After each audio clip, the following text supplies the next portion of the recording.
सांगलीत कॅफेमध्ये युवतीवर अत्याचार, शिवप्रतिष्ठान व हिंदुस्थानच्या संतप्त कार्यकर्त्यांनी केली कॅफेची तोडफोड।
सांगलीतील कॅफेमध्ये गुंगीचं औषध देऊन युवतीवर अत्याचार केल्याचा खळबळजनक प्रकार उघडकीस आलाय आणि या प्रकारानंतर शिवप्रतिष्ठान युवा हिंदुस्थानच्या संतप्त कार्यकर्त्यांनी 100 फुटी रस्त्यावरील हँग ऑफ कॅफेवर हल्लाबोल केलाय। आतील सर्व केबिनची आणि साहित्याची तोडफोड केली, बाहेरील फलकही दगडफेक करून फोडला। अधिक माहिती अशी की 100 फुटी रस्त्यावरील हँग ऑफ कॅफेमध्ये कॉफीतून गुंगीचं औषध देऊन अल्पवयीन युवतीशी लैंगिक अत्याचार केल्याचा प्रकार घडलाय। पीडित युवतीने विश्रामबाग पोलीस ठाण्यात फिर्याद दिल्यानंतर संशयित आशिष शरद चव्हाण वय वर्ष 25 राहणार बस्तावडे तालुका तासगाव याच्या विरोधात बलात्कार आणि पोक्सो अंतर्गत गुन्हा दाखल झालेला आहे। त्याला अटक करण्यात आली आहे। दरम्यान शिवप्रतिष्ठान युवा हिंदुस्थान संघटनेने 2 वर्षापूर्वी सांगलीतील कॅफेमध्ये लैंगिक चाळे सुरू असल्याची तक्रार करत सर्व कॅफे बंद करण्याचा इशारा दिला होता। थोडे दिवस हे प्रकार शांत राहिले आणि त्यानंतर रोजरोजपणे कॅफेमध्ये लैंगिक चाळे करण्यासाठी मुभा दिली जाते।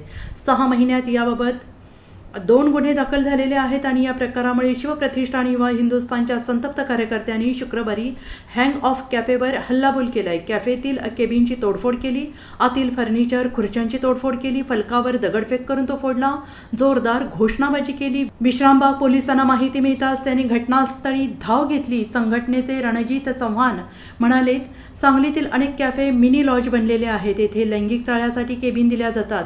हे कॅफे बंद करण्यासाठी पोलीस अधिकाऱ्यांना निवेदन दिलेलं आहे, परंतु पोलीस हप्ते घेऊन कारवाई करत नाहीत, त्यामुळे आम्हाला आंदोलन करावे लागलेलं आहे। यापुढे सुद्धा कॅफेत गैरप्रकार सुरू राहिल्यास तोडफोड करावी लागेल। दिगंबर साळुंखे म्हणाले की सांगली जिल्ह्यात अशा प्रकारे शेकडो कॅफे सुरू आहेत जेथे आम्हाला आंदोलन करावं लागेल।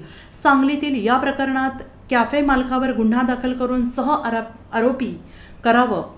माझं नाव दिगंबर मनोहर साळुंखे, श्री शिवप्रतिष्ठान युवा हिंदुस्थानचा सांगली शहराचा कार्यवाह आहे। मी गेली 2 वर्ष नितीनदादा चौगुले यांच्या मार्गदर्शनाखाली शिवप्रतिष्ठान युवा हिंदुस्थान या संघटनेमार्फत आम्ही 2 वर्ष झालं इथले IG परत त्यावेळेचे तत्कालीन पोलीस अधीक्षक, त्याच पद्धतीनं असणारे विश्रामबाग निरीक्षक, त्याच पद्धतीनं सांगली शाखा पोलीस निरीक्षक, त्याच पद्धतीनं गृहमंत्री देवेंद्रजी फडणवीस मुख्यमंत्री ह्या सर्वांना वेळोवेळी आम्ही पत्रव्यवहार करून निवेदनं देत आलो आहे की या पद्धतीचे जे अनधिकृत पद्धतीने जे कॅफे चालू आहेत ते तुम्ही बंद करा आणि होणारे जे अल्पवयीन मुलांची किंवा मुलींची होणारी जी शोषण आहे ते तुम्ही थांबवा।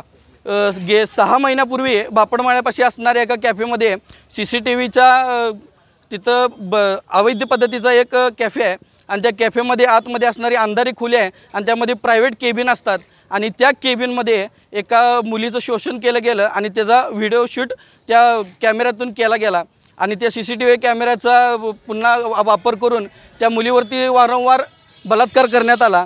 ते 6 महिन्यापूर्वी प्रकरण कुठंतरी उघडकीला आलं।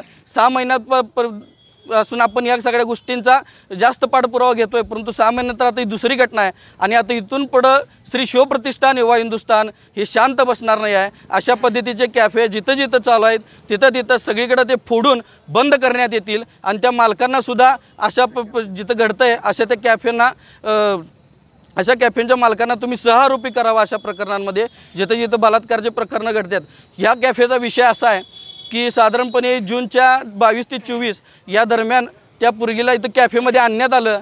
तिच्यावरती वेगवेगळ्या पद्धतीचे चाळे तिच्यावरती करण्यात आले आणि त्याचं व्हिडिओ शूट करण्यात आलं. मोबाईलमध्ये व्हिडिओ शूट केलं आणि ते व्हिडिओ शूट करून त्या पोरीवरती वारंवार त्या पोरगीला दाखवून ती धमकी देऊन त्या पोरगीवरती वारंवार बलात्कार करण्याचा प्रयत्न या कॅफेमध्ये घडला. म्हणताना आज आम्ही हा कॅफे फोडलेला आहे आणि त्या बलात्कार झालेल्या अल्पवयीन मुलीचं जे शोषण झालं आहे त्यामध्ये ह्या कॅफे मालकालासुद्धा तुम्ही सहारोपी करावं ही आमची शिवप्रतिष्ठान युवा हिंदुस्थानमार्फे विनंती आहे. आणि इथून पुढं महाराष्ट्रामध्ये अवैध प्रकारचे जे कॅफे चालू आहेत ते शिवप्रतिष्ठान युवा हिंदुस्थान पुढच्या 15 दिवसात जर का शासनाने यावरती कारवाई केली नाही तर पुढच्या 15 दिवसानंतर श्री शिवप्रतिष्ठान युवा हिंदुस्थान यावरती प्रखरतेनं कारवाई करत सगळे कॅफे फोडील आणि कॅफे मालकांना पण फोडण्यात येईल. Bureau report SBN Marathi Sangli.